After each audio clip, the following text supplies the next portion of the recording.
Magandang araw mga kagabay, ngayon po ay June 15, 2024, araw po ng Sabado, debosyon natin sa Mahal na Birhen.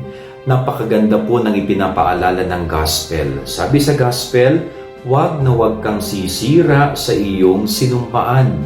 Tuparin mo ang sinumpaang pangako sa Panginoon. Napakahalaga po nito na meron tayong word of honor. Anong ibig sabihin nun? Pag nagbitiw tayo ng salita, dapat ay ginagawa natin. No, kapag tayo ay nagsabi at nag-iwan ng isang salita sa ibang tao, lalong-lalo na sa mga taong may tiwala sa atin, dapat panindigan natin yon. Okay ho? So, huwag ka na lang magsalita kung hindi mo kayang panindigan ng iyong sinasabi. Kung minsan yan ang sakit nating mga tao. No, tayo mga tao makapagsalita lang para sa ganon makakapagyabang tayo. Hindi natin iniisip yung sinasabi natin, hindi natin iniisip yung mga salitang binibitawan natin. Pero wala naman tayong paninindigan. No, ito po yung pinapaalala sa atin ni Jesus.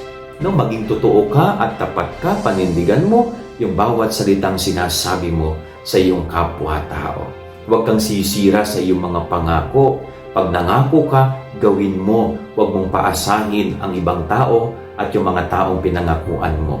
Yan ang ating gabay aral ngayong maghapon. God bless po sa lahat. Pagpalain kayo ng Panginoon.